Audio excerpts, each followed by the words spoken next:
Hello friends, मेरा नाम है सौरभ। और क्या आपने कभी ये सोचा है कि हमारे ग्रह पृथ्वी कितनी बार एस्टेरॉयड का शिकार बनी है? चांद पर जो विशाल क्रेटर्स हम देखते हैं वो इन्हीं एस्टेरॉयड की निशानी है। और क्या आपको लगता है कि हमारा पृथ्वी कुछ स्पेशल है जो एस्टेरॉयड इसे इतना नहीं टारगेट करता? तो वह ऐसा बिल्कुल भी नहीं है। हमारी पृथ्वी भी दूसरे ग्रहों की तरह कई बार एस्टेरॉयड का शिकार बना करती है। सिर्फ हमें इसके सबूत चांद या मरकरी की तरह सतह पर नहीं दिखते हैं, क्योंकि पृथ्वी का एटमॉस्फेयर और प्रक्रियाएं जैसे सॉइल इरोजन ये सबूत या तो मिटा देती हैं या फिर आसपास के एनवायरनमेंट के साथ ब्लेंड कर देती है। रिसर्चर्स बताते हैं कि अतीत में पृथ्वी से भी उतने ही एस्टेरॉयड टकराए हैं जितने किसी भी और ग्रह से।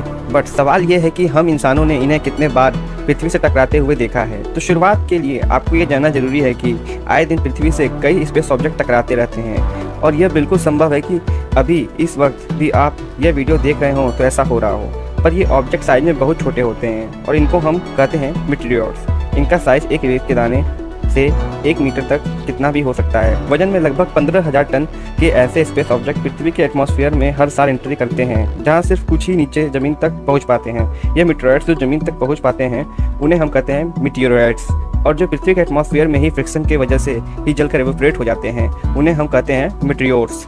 कुछ बहुत छोटे मीटियोर्स स्ट्राइक जिन्हें लोगों ने रिपोर्ट किया है कुछ ऐसे दिखते हैं। जो फोटो है जो रिपोर्ट किए गए थे यूएसए में, जहां एक छोटा सा मीटियोराइट्स ने किसी के घर पर स्ट्राइक कर दिया था। और यह पिक है वापस अमेरिका से, जिसमें एक ऐसे ही स्ट्राइक से एक कार डैमेज हो गई थी। अब यह कॉमन सेंस की बात है कि जितना बड़ा एस्टेरॉयड होगा उतना ज़्यादा तबाही करेगा। यह ध्यान में रखकर बात करते हैं। कुछ बड़े आसपास के एस्टेरॉयड जिनके डायमीटर लगभग 4 मीटर होते हैं, यानी कि एक हाथी जितने, वो पृथ्वी का एक साल में ऑन एवरेज एक बार स्ट्राइक करते हैं। का डायमीटर होता है 7 मीटर, जो हिरोशिमा में ड्रॉप किए हुए न्यूक्लियर बॉम्ब जितना बड़ा धमाका कर सकते हैं। वो 5 साल में एक बार ऑन एवरेज स्ट्राइक करते हैं। अब कोई हिरोशिमा के जितना बड़ा धमाका होगा तो हमें पता चलना चाहिए, राइट? बट वास्तव में ऐसा होता नहीं है, क्योंकि पृथ्वी का 71% हिस्सा पानी से भरा है और कई ज़मीनी हिस्से इंसानी बस्तियों से नहीं भरे हैं। इन सब के अलावा बहुत से एस्टेरॉयड आसमान में एक्सप्लोड हो जाते हैं, तो इससे आप अंदाजा लगा सकते हैं कि कितने छोटे एक्सप्लोजन होते होंगे हर साल।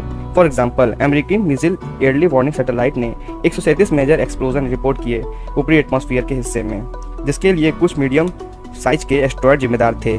वो मैप दिखाता है एस्टेरॉयड के धमाकों की फ्रीक्वेंसी जो हमारे एटमॉस्फेयर में होती रहती हैं। ये सारे एस्टेरॉयड 1 से 20 मीटर तक के हैं और इन्हें सैटेलाइट द्वारा 1994 से 1903 तक रिकॉर्ड किया गया है। बट अब आप सोच रहे होंगे कि उन एस्टेरॉयड का क्या, जो शहरों और देशों को तबाह कर सकते हैं, वो तो पूरे इंसानी सभ्यता को ही नष्ट कर देंगे। ये सुनकर डरावना लग रहा है, और आइए यह जानने के लिए हम कुछ आंकड़े चेक करते हैं। तो एस्टेरॉयड जो साइज में 20 मीटर से ज़्यादा होते हैं वो 100 सालों में ऑन एवरेज 2 बार स्ट्राइक करते हैं। ये एस्टेरॉयड एक 6 स्टोरी के बिल्डिंग जितने होते हैं और 500 किलो टन तक की ऊर्जा उत्पादन कर सकते हैं, जो कि हिरोशिमा जैसे 30 न्यूक्लियर बॉम्ब के बराबर है। ऐसा ही एक स्ट्राइक कुछ सालों पहले ही 2013 में रशिया के चेल्निस्क शहर में हुआ था। वह एस्टेरॉयड को एटमॉस्फेयर में दाखिल होने से पहले किसी ने डिटेक्ट नहीं किया था। जब यह ऊपर धरती से कुछ 30 किलोमीटर की दूरी पर था तो विस्फोट हो गया। इस वजह से 7,000 बिल्डिंग डैमेज हो गए और 1,500 लोग की भारी चोट की वजह से हॉस्पिटल में भर्ती करना पड़ा। अब तबाही को सुधारने के लिए रशिया का $30 बिलियन का खर्चा आया। इत्तेफाक से इसी के आसपास 16 घंटे बाद एक और इससे भी 50% बड़े एस्टेरॉयड ने धरती को बहुत ही कम दूरी से मिस किया। यह दूरी भी 27,700 किलोमीटर, जो लगभग एक लाइन में खड़े 2 पृथ्वी जितना है।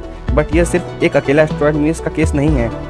23 मार्च 1989 में 300 मीटर का एस्टेरॉयड जो आकार में इस बिल्डिंग जितना होगा, इसने बस 7 लाख किलोमीटर की दूरी से मिस किया। अगर वह एस्टेरॉयड बस 6 घंटा जल्दी होता अपने करोड़ों सालों के सफर में तो पृथ्वी से टकरा जाता और धमाका अब तक का सबसे बड़ा धमाका होता। यह धमाका 600 मेगाटन का होता, तो अब तक की सबसे पावरफुल हाइड्रोजन बम जार बम्बा से 12 गुना शक्तिशाली होता।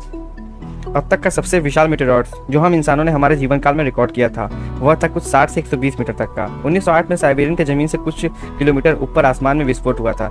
इस विस्फोट को कहा जाता है तुंगुस्का इवेंट। इस धमाके का पावर था 3 से 5 मेगाटन और आज के किसी भी हाइड्रोजन बम के बराबर।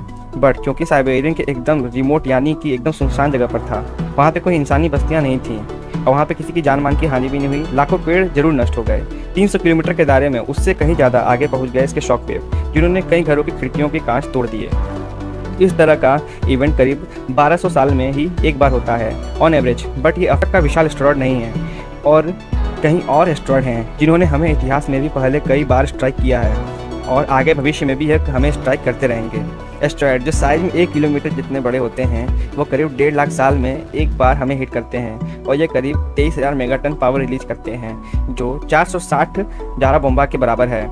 इनसे भी बड़े 5 किलोमीटर के एस्ट्रॉयड लगभग 2 करोड़ साल में एक बार हिट करते हैं, जो 2.84 गीगाटन का विस्फोट कर सकते हैं, जो है लगभग 56,800 ज़ौरबम्बा के बराबर। और आखिर में जो सबसे विशाल एस्ट्रॉयड है हमें स्ट्राइक कर सकते हैं, 10 किलोमीटर के जायंट एस्ट्रॉयड। इनका साइज ऑलमोस्ट माउंट एवरेस्ट जितना बड़ा होता है और यह करीब 6 से 7 करोड़ साल में एक बार स्ट्राइक करते हैं।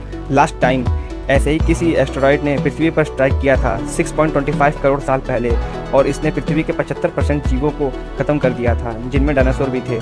तो अगर एस्टेरॉयड इन्हीं रेट से गिरते रहे तो करोड़ों साल में भी लगभग 2000 एस्टेरॉयड, जिनका साइज़ 1 किलोमीटर से ज़्यादा है, हमें कभी ना कभी स्ट्राइक जरूर करेंगे। नासा के हिसाब से 14,000 स्पेस ऑब्जेक्ट ऐसे हैं जिन्हें कहा जाता है नियर अर्थ स्पेस ऑब्जेक्ट, और इनके ऑर्बिट कुछ स्पेशल ओकेजन्स में अर्थ के ऑर्बिट से बहुत करीब आते हैं।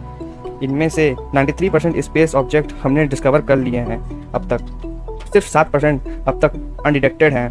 इसका मतलब करीब 1 किलोमीटर से अधिक बड़े एस्टेरॉयड अनडिटेक्टेड हैं और खुले में ही कहीं घूम रहे हैं। हम इंसान बहुत ही ज़्यादा अनलकी रहे तो हमें यह क्रैश कर सकते हैं, क्योंकि इसकी संभावना 1% से भी कम है। जिस चीज़ की संभावना है वह 30 से 160 मीटर के ऑब्जेक्ट का स्ट्राइक करना है, जैसे कि टंगस्टा इवेंट। उसकी संभावना भविष्य में होने की आंकड़ों में 625 में से एक है, और फिर अगर ऐसा कुछ हुआ तो वह साल 2185 से 2220 के बीच होगा। एक और ऑब्जेक्ट है जो करीब 490 मीटर का है साइज में, और यह भी हमें उन्हीं सालों के बीच कभी टकरा सकता है, लेकिन इसकी संभावना आंकड़ों में और भी कम है, 2700 में एक है। और फाइनली जो हमारे लिस्ट में सबसे बड़ा एस्टेरॉयड है वो 3 किलोमीटर वाला, जिसकी हमसे आगे टकराने की संभावना है 8333 में एक, और फिर भी यह होगा साल 2880 में, और हम यह देखने के लिए भी नहीं रहेंगे आज से 13 लाख साल बाद। और इंटरेस्टिंग चीज़ होगी, एक सितारा ग्लीचा 710 नाम का हमारे सूर्यमंडल के एकदम करीब आ जाएगा, जिसकी ग्रेविटी अपने साथ और भी एस्टेरॉयड यहाँ खींच लाएंगी, जिससे कि हमारे पृथ्वी की तरफ भी आ सकते हैं एस्टेरॉयड, लेकिन यह कई साल बाद होगा। और अगर हम इंसान तब तक यहाँ टिक पाए तो मुझे पूरा यकीन है कि हम यहाँ कुछ ना कुछ इंतजाम ज़रूर कर लेंगे जो हमारी रक्षा कर सके। तो यह वीडियो देखने का बहुत शुक्रिया।